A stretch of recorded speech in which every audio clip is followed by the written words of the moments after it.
Hello, this is Spellbinder with this news-breaking story on Rinse.com. Corporate meteors strike U.S. Gulf. They got the whole world in their hands by Mary Sparrow Dancer, August 29, 2010.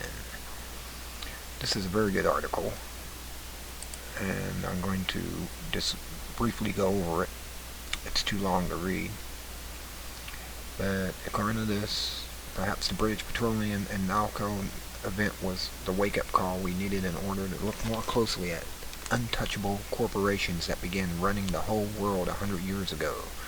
This is a paper about corporate communism, which is otherwise known as monopolies, that are now rampant in the U.S. Monopolies always engage in conspiracy, and their first goal is to conspire to eliminate their competition and choice, establish control over prices and the masses by an elite few.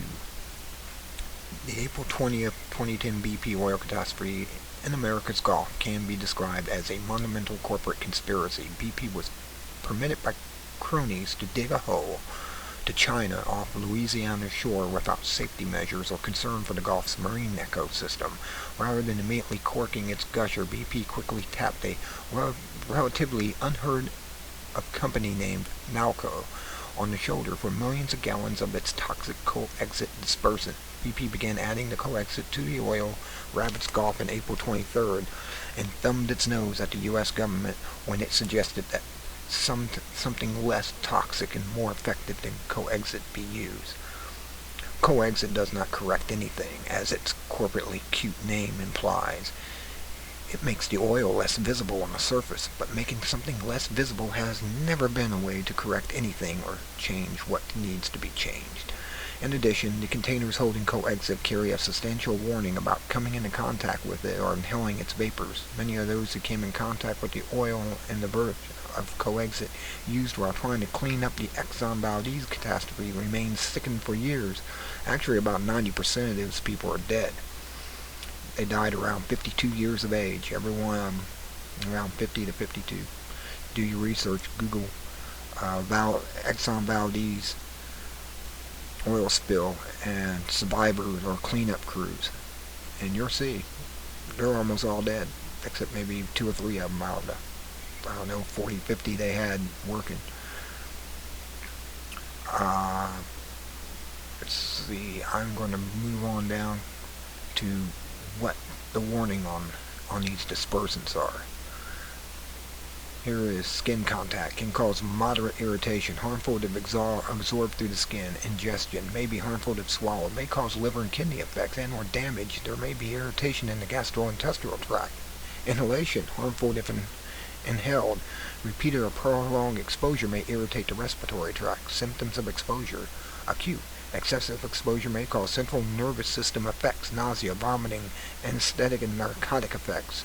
Chronic, repeated or excessive exposure to butyroxyethanol may cause injury to red blood cells, kidney and or liver.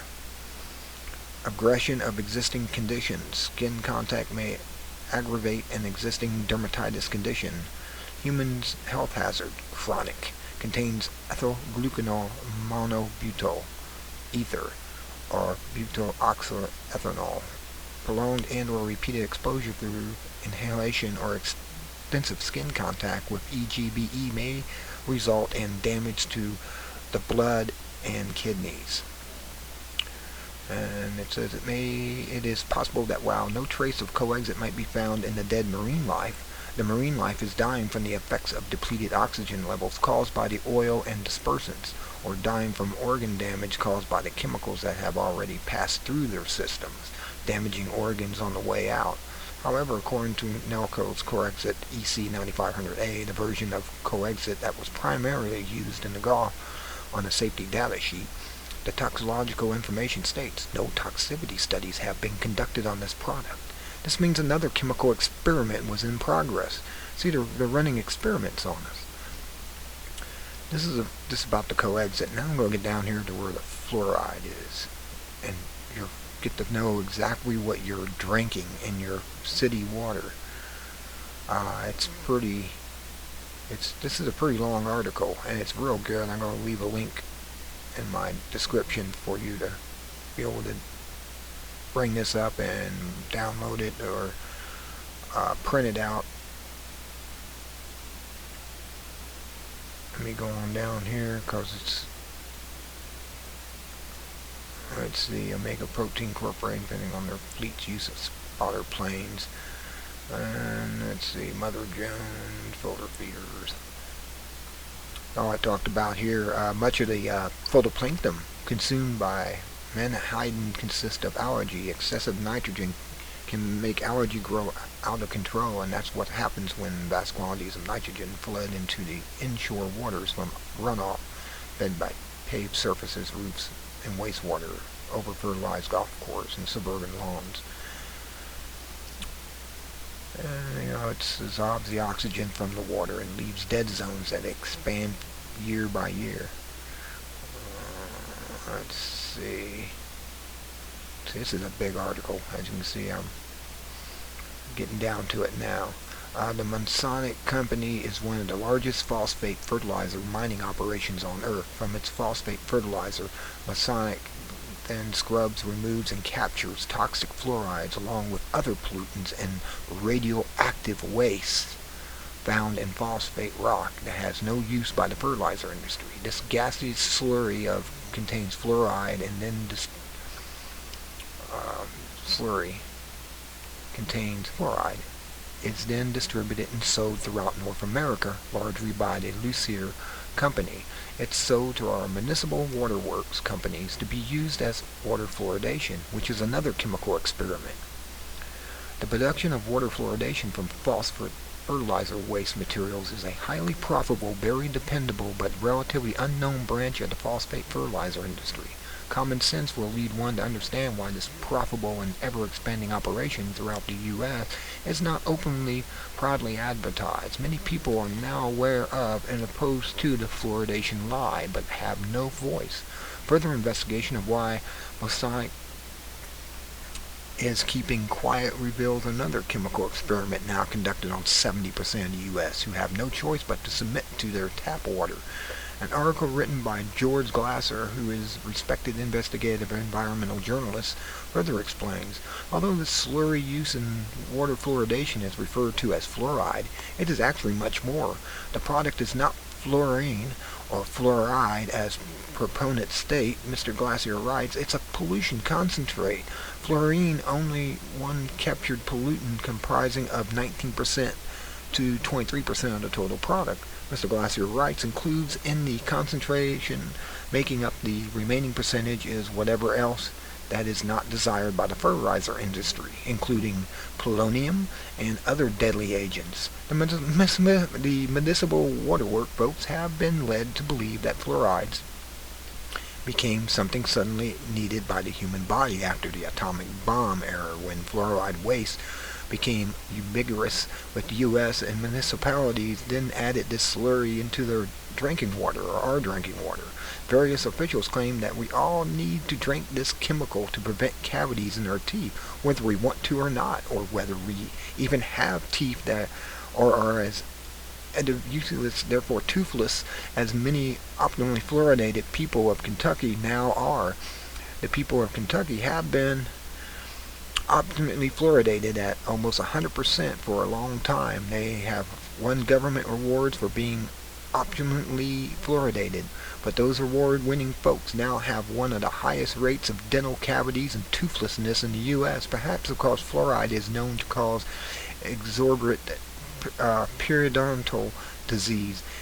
It has never been found to prevent cavities. Boiling fluoridated water increases the concentration of the fluoride. Freezing it does nothing to remove the fluoride. Bathing in fluoridated water, it results in the dermal absorption.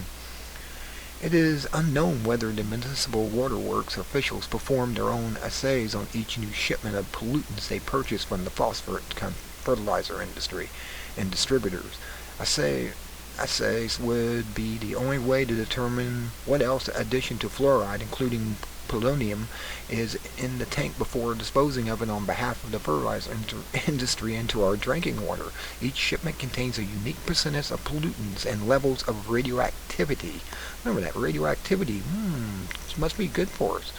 Concerned lawyers reading this should note that if the municipal authorities are not performing individual assays on each shipment of fluorides, then they can be and should be held liable for breaking standing laws by deliberately contaminating public drinking water with unknown pollutants.